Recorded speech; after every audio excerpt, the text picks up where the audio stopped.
அமெரிக்க வர்த்தக யுத்தம் இலங்கைக்கு லாபமா நட்டமா? உலகளாவிய ரீதியில் தாக்கத்தை ஏற்படுத்தக்கூடிய தீர்ப்பொன்றை அமெரிக்க உச்ச நீதிமன்றம் நேற்று அறிவித்திருக்கிறது. இந்த தீர்ப்பானது உலகளாவிய வர்த்தக நிச்சயமற்ற தன்மையை அதிகரிப்பதோடு இலங்கையின் ஏற்றுமதி துறைக்கும் நேரடி தாக்கத்தை ஏற்படுத்துமா என்ற சந்தேகம் எழுந்திருக்கிறது. இது இலங்கைக்கு சாதகமான தாக்கங்களை ஏற்படுத்தும் என சில பொருளாதார நிபுணர்கள் கூறுகின்றனர். அதே நேரம் புதிய 10% உலகளாவிய வரியுடன் இலங்கையின் ஏற்றுமதி துறைக்கு பாதகமான பாதிப்பு ஏற்படலாம் எனவும் சுட்டிக்காட்டுகின்றனர். அமெரிக்க உச்ச நீதிமன்றம் நேற்று வழங்கிய தீர்ப்பின்படி டொனால்ட் ட்ரம்ப் கடந்த ஆண்டு ஏப்ரல் 2ஆம் தேதி அறிவித்த உலகளாவிய பரஸ்பர தீர்வை வரிகள் சட்டவிரோதமானவை என தீர்மானிக்கப்பட்டிருக்கிறது. இந்த தீர்ப்புடன் ஜனாதிபதி ட்ரம்ப் விதித்த அனைத்து மேலதிக வரிகளும் ரத்து செய்யப்பட்டன.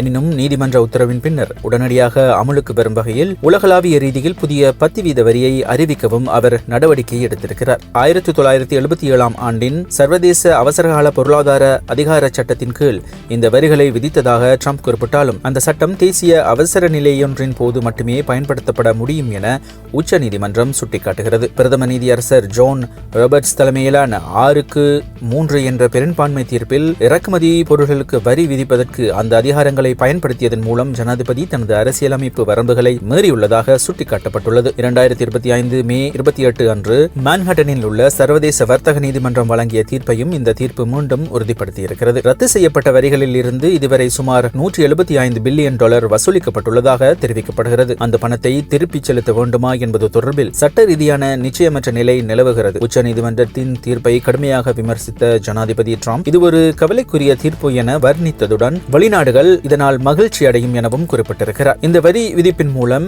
இலங்கை மீதான தாக்கம் என்ன?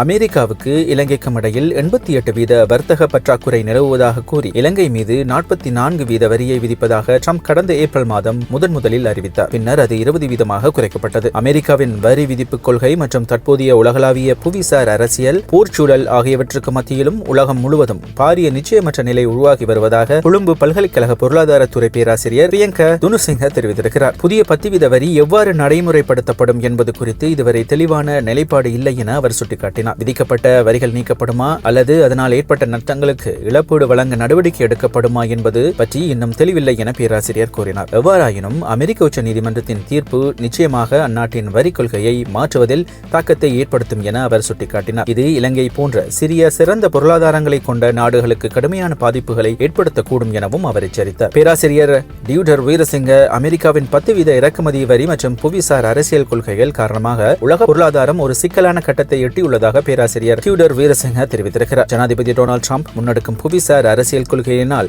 இந்த நிலைமை மேலும் சிக்கலாகியுள்ளதாக அவர் சுட்டிக்காட்டினார். மத்திய கிழக்கு மற்றும் சீனா தொடர்பில் ட்ரம்ப் பின்பற்றும் கொள்கைகளுடன் உலக பொருளாதாரம் இப்பொழுது முற்றிலும் அரசியல் மற்றும் பொருளாதார ரீதியாக ஒரு சிக்கலான சூழ்நிலைக்கு தள்ளப்பட்டுள்ளது என அவர் கூறினார். வர்த்தக கொள்கைகள், புவிசார் அரசியல் மற்றும் பிராந்திய பாதுகாப்பு மோதல்கள் ஆகியவற்றின் சேர்க்கை உலகளாவிய வர்த்தகம், முதலீட்டு மற்றும் விநியோக சங்கிலி அமைப்புகளில் பாரிய தாக்கங்களை ஏற்படுத்தலாம் எனவும் அவர் மேலும் சுட்டிக்காட்டியிருக்கிறார். இந்த வரி விதிப்பானது இலங்கையின் ஏற்றுமதிக்கு எவ்வாறான சவால்களை ஏற்படுத்தக்கூடும்?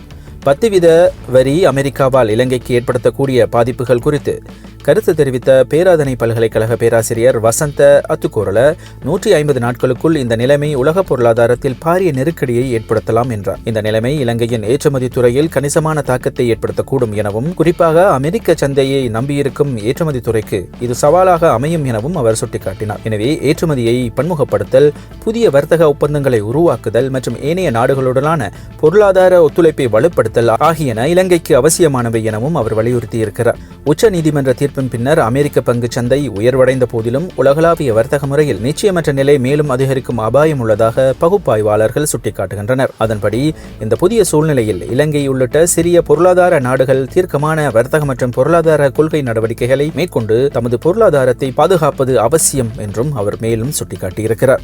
அமெரிக்காவுக்கு இறக்குமதி செய்யப்படும் அனைத்து பொருட்களுக்கும் விதிக்கப்பட்டுள்ள தற்காலிக வரி வீதத்தை மேலும் 5% அதிகரிக்க அந்நாட்டு ஜனாதிபதி டொனால்ட் ட்ரம்ப் தீர்மானித்திருக்கிறார். இதற்கமைய குறித்த வரியின் அளவு 15% வரை அதிகரிக்கவிருக்கிறது. அமெரிக்க உச்ச நீதிமன்றத்தால் வழங்கப்பட்ட தீர்ப்பொன்றுக்கு பதிலளிக்கும் வகையிலேயே அவர் இந்த நடவடிக்கை எடுத்துள்ளதாக வெளிநாட்டு ஊடக அறிக்கைகள் தெரிவிக்கின்றன. எவ்வாறாயினும் தற்போதுள்ள சட்டத்தின்படி 150 நாட்கள் கொண்ட கால பகுதிக்குள் இவ்வாறு 15% வரியை விதிப்பதற்கு அதிகாரம் ஜனாதிபதிக்கு இருக்கிறது. நேற்று அமெரிக்க ஜனாதிபதி இந்த வரி வீதம் 10% இருக்கும் என தெரிவித்திருந்தார். ட்ரம்பின் வரி கொள்கைக்கு எதிராக உச்ச நீதிமன்றம் வழங்கிய தீர்ப்பின் பின்னர் உடனடியாக அமலுக்கு வரும் வகையில் அவரால் இந்த வரி விதிக்கப்பட்டுள்ளமை குறிப்பிடத்தக்கது.